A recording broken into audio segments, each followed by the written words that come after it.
வணக்கம். மாலை முரசு செய்திகளை விரிவாக பார்ப்பதற்கு முன் தலைப்புச் செய்திகளை பார்க்கலாம். 3 நாள் அரசுமுறை பயணமாக ஆஸ்திரேலியா சென்றடைந்த பிரதமர் நரேந்திர மோடி.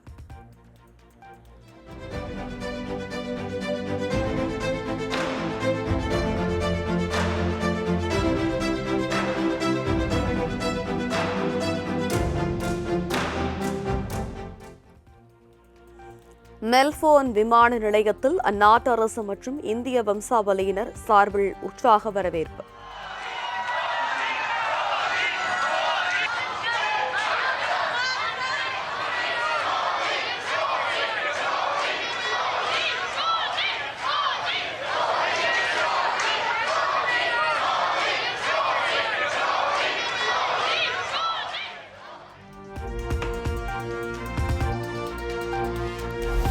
ஆஸ்திரேலியாவின் மெல்போர்னில் நடைபெற்ற பாரம்பரிய கலாச்சார நிகழ்ச்சியில் பிரதமர் நரேந்திர மோடி பங்கேற்பு.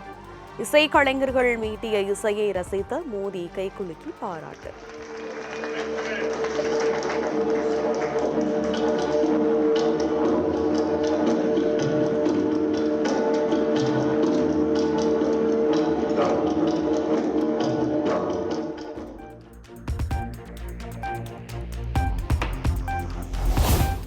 குஜராத் மாநிலம் சூரத்தில் கொட்டி தீர்த்த கனமழையால் தாழ்வான குடியிருப்பு பகுதிகள் நீரில் மூழ்கியது. முக்கிய சாலைகளில் இடுப்பளவு தேங்கிய மழைநீரால் மக்களின் இயல்பு வாழ்க்கை பாதிப்பு.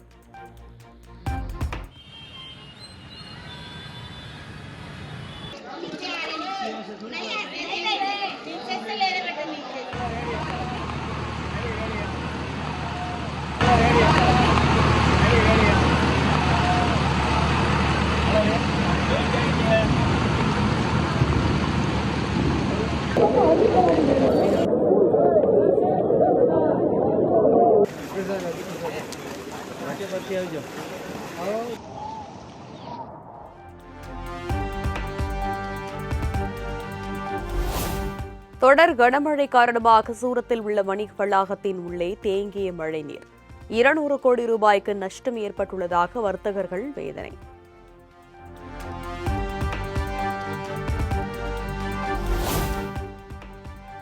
மகாராஷ்டிரா மாநிலம் புனே பகுதியில் பெய்த கனமழை காரணமாக சாலைகளில் வெள்ளம். சாலைகள் ஆறாக மாறியதால் போக்குவரத்து முடக்கம், வாகன ஓட்டிகள் அவதி.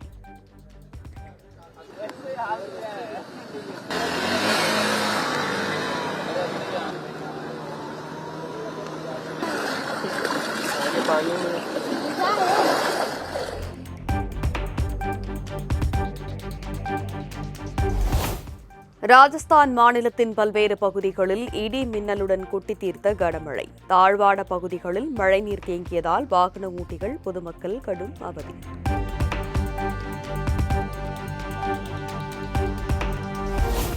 கேரள மாநிலம் வயநாடு நிலச்சரிவு ஏற்பட்ட பகுதியில் மண் மற்றும் சேற்றை அகற்றும் பணி தீவிரம். தொடர்ந்து மழை பெய்தாலும் காணாமல் போனவர்களை தேடும் பணி மும்முரம்.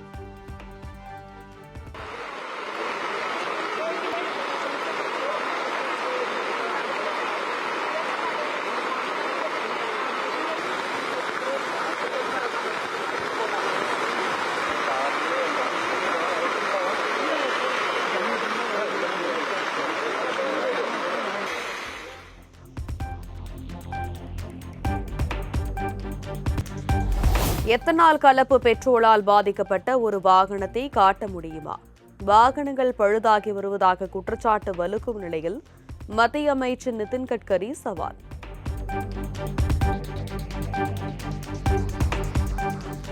உத்தரப்பிரதேசத்தில் வருமானத்திற்கு அதிகமாக சொத்து சேர்த்த வழக்கில் போக்குவரத்து துறை அதிகாரி வீட்டில் ரெய்டு. 1.62 கோடி ரொக்கம், 13 கிலோ தங்கம் மற்றும் 9 கிலோ வெள்ளி நகைகள் கைப்பற்றி லஞ்ச ஒழிப்பு போலீசார் விசாரணை.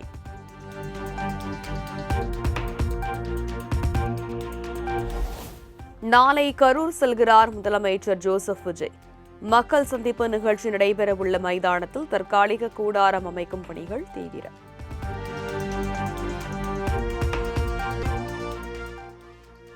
அரசு மருத்துவமனையில் பிறக்கும் குழந்தையை காண்பிக்க பணம் வாங்குவது உண்மைதான் என அமைச்சர் அருண்ராஜ் பேட்டி. இனி பணம் கேட்டால் எண் 104 புகார் அளிக்கலாம். உடனடியாக நடவடிக்கை எடுக்கப்படும் எனவும் உறுதி. யார் இந்த மாதிரி பணம் கேட்டாலோ அவங்க பணியிலிருந்து உடனடியாக நீக்கம் செய்ய வேண்டும் என்பதுதான் உத்தரவு. அதுபடி தான் பண்ணிட்டு இருக்காங்க. அதையும் தாண்டி சில பேர் வாங்கிட்டு இருக்காங்கன்னா அதை மறுக்க முடியாது. மாண்பு முதலமைச்சர் ரொம்ப தெளிவாக சொல்லியிருக்காங்க, ஊழலற்ற ஒரு நேர்மையான அரசாங்கம் தான், நிர்வாகம் தான் கொடுக்கணும்னு. அதுவும் குறிப்பாக அரசு மருத்துவமனைக்கெலாம் ஏழை எளிய மக்கள் தான் வராங்க. அவங்ககிட்ட பணம் வாங்கக்கூடாது, கண்டிப்பாக வாங்கக்கூடாது. பொதுமக்கள் இதன் மூலமாக திரும்பவும் சொல்கிறேன், 104 என்ற எண்ணுக்கு மருத்துவமனையில் எந்த மருத்துவமனையாக இருந்தாலும் சரி, எந்த ஒரு ஊழியர்கள் பணம் கேட்டாலோ வற்புறுத்தினாலோ தயவுசெய்து இந்த மாதிரி கம்ப்ளைண்ட் பண்ணுங்கள். உடனடியாக அதுக்கு தக்க நடவடிக்கை எடுக்கப்படும் என்று உறுதியாக தெரிவித்துக் கொள்கிறேன்.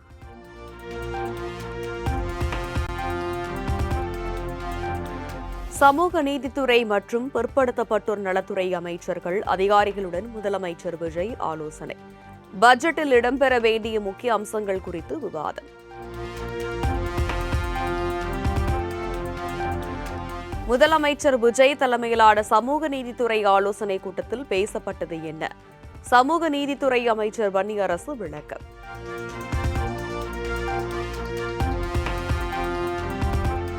ஊத்தங்கரை தாவேக எம்எல்ஏ இளையராஜா புகார் அளித்த குதிரைபேர வழக்கில் திமுக முன்னாள் அமைச்சர் செந்தில் பாலாஜி மற்றும் அவரது சகோதரர் அசோக்குமாருக்கு முன்ஜாமீன். தினமும் காலை மாலை காவல்துறை விசாரணை அதிகாரி முன் ஆஜராக வேண்டும் என நிபந்தனை விதித்து சென்னை உயர்நீதிமன்றம் உத்தரவு. தாவேக எம்எல்ஏவிடம் குதிரை பேரம் பேசியதாக கைது செய்யப்பட்ட 5 பேரை 2 நாட்கள் காவலில் வைத்து விசாரிக்க அனுமதி. திருவல்லிக்கேணி போலீசாருக்கு அனுமதி அளித்து சென்னை முதன்மை அமர்வு நீதிமன்றம் உத்தரவு.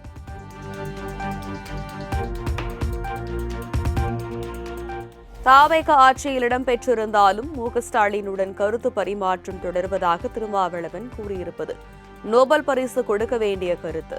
கோவில்பட்டி அருகே சீமை கருவேல மரங்கள் அகற்றும் பணியை தொடங்கி வைத்த பின் வைகோ பேட்டி.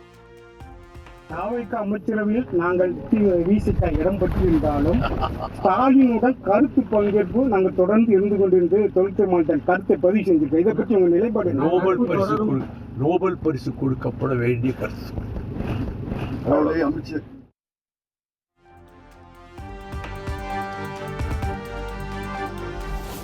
நோபல் பரிசு கிடைத்தால் வைகோவுக்கு கட்டாயம் நன்றி சொல்வேன் என விசிக தலைவர் திருமாவளவன் பேட்டி. திமுகவுடன் நட்பு தொடர்கிறது என பேசியதை வைகோ விமர்சித்திருந்ததற்கு பதிலடி. அவருடைய பரிந்துரைக்கு நன்றி. நோபல் பரிசு கிடைத்தால் அவருக்கு நன்றி சொல்லுவார்.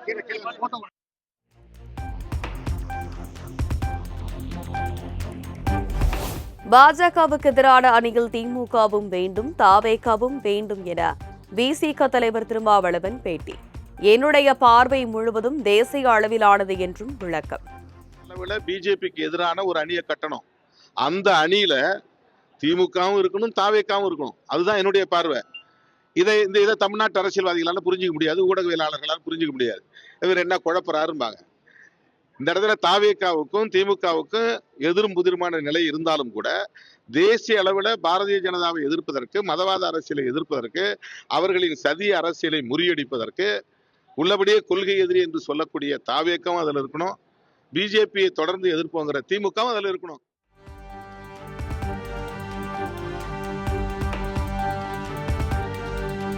கர்நாடகத்தில் காங்கிரஸ் கட்சி ஆட்சிக்கு வரும்போதெல்லாம் காவிரி மேகதாது பிரச்சினைகள் வருகின்றன. கச்சத்தீவை இலங்கைக்கு தாரை வார்த்து தமிழக மீனவர்களை வஞ்சித்தது யார் என்றும் பாஜக மாநில தலைவர் நைனா நாகேந்திரன் சரமாரி கேள்வி.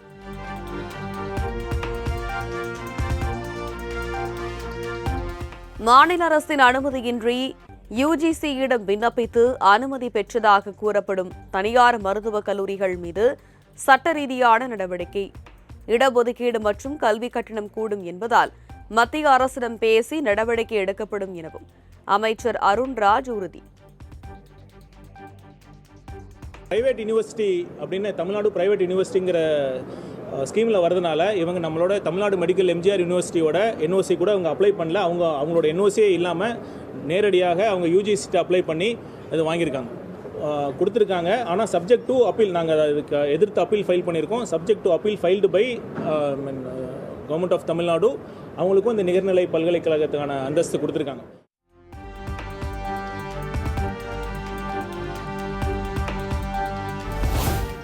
அனைவரும் ஒற்றுமையாக செயல்பட்டு வரக்கூடிய உள்ளாட்சித் தேர்தலில் வெற்றியை தேடித்தர வேண்டும். அதிமுக புத்துணர்வுடனும் புதிய எழுச்சியுடனும் வெகுண்டெழுந்து மீண்டும் ஆட்சி கட்டிலில் அமரும் எனவும் எடப்பாடி பழனிசாமி நம்பிக்கை.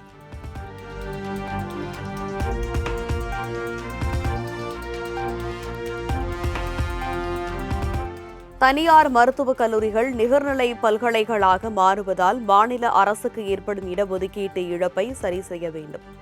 மத்திய அரசும் தாவேகா அரசும் உடனடி நடவடிக்கை எடுக்க அதிமுக பொதுச் செயலாளர் EPS வலியுறுத்தல்.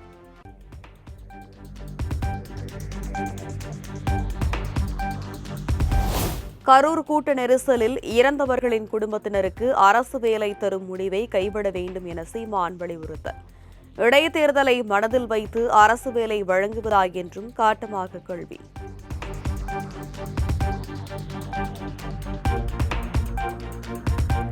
RK நகர் தொகுதியில் அமைச்சர் மரிய வில்சன் வெற்றி பெற்றதை எதிர்த்து தொடரப்பட்ட வழக்கில் அவர் பதிலளிக்க சென்னை ஐகோர்ட் ஆணை. திருவெரும்பூரில் திமுக வேட்பாளர் அன்பில் மகேஷ் தாக்கல் செய்த தேர்தல் வழக்கில் தாவேக MLA நவல்பட்டு விஜி பதிலளிக்க உத்தரவு.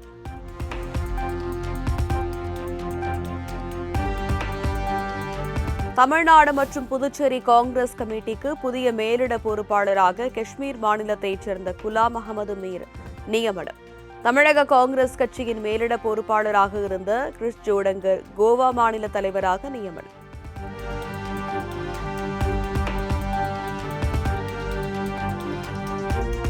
ஆசிரியர் தகுதி தேர்வு முடிவுகளை வெளியிட இடைக்கால தடை. சென்னை உயர்நீதிமன்றம் உத்தரவு.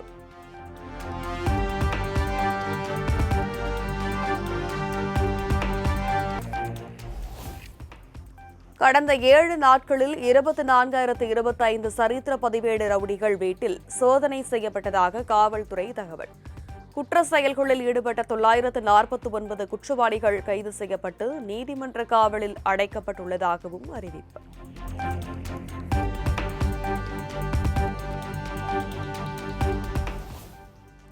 தமிழகத்தில் கடற்கரை தாது மணல் எடுக்க விதிக்கப்பட்ட தடையை உறுதி செய்தது உச்சநீதிமன்றம். சென்னை உயர்நீதிமன்ற தீர்ப்பை உறுதி செய்து தனியார் நிறுவன மனுவை தள்ளுபடி செய்த நீதிபதிகள்.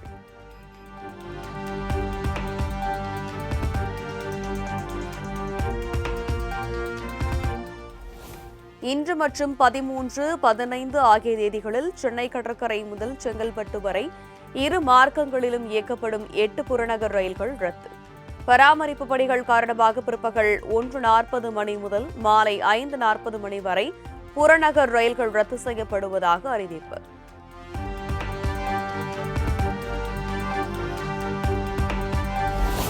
குற்றால அருவிகளில் சீராக கொட்டும் தண்ணீர். உற்சாகமாக நீராடி மகிழ்ந்த ஏராளமான சுற்றுலா பயணிகள்.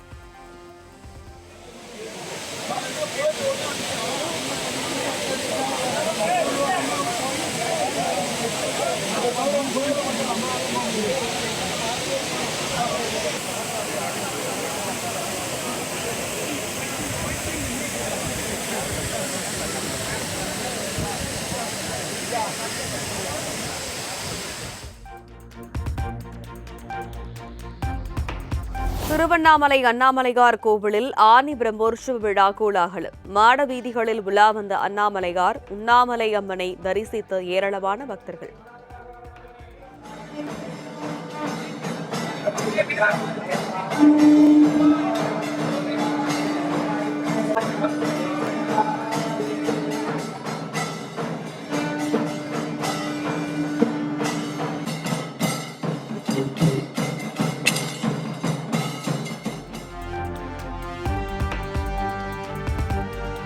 சேலம் தலைவாசல் அருகே பொன்னியம்மன் கோவிலில் தேர் திருவிழா கோலாகலம். ஏராளமான பக்தர்கள் கலந்து கொண்டு சுவாமி தரிசனம் செய்து வழிபாடு.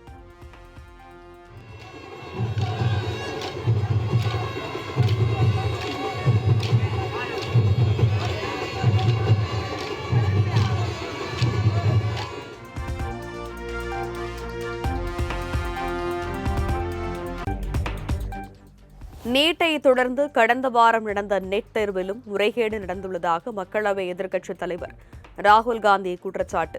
பிரதமர் மற்றும் கல்வி அமைச்சரிடமிருந்து பொறுப்புணர்வையோ நீதியையோ எதிர்பார்ப்பது வீண் என சாடல்.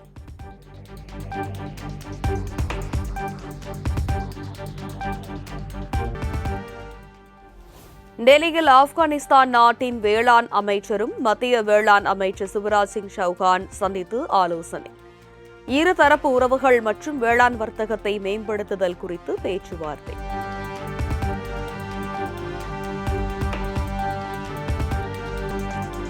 பணிந்தவரை விட்டு வைப்பான், பகைத்தவரை நட்டு வைப்பான் என்ற கேப்ஷனுடன் தனுஷ் பகிர்ந்த புதிய பட போஸ்டர். ஜூலை 10ஆம் தேதி புதிய படத்தின் அப்டேட் வெளியாகும் என தனுஷ் அறிவிப்பு.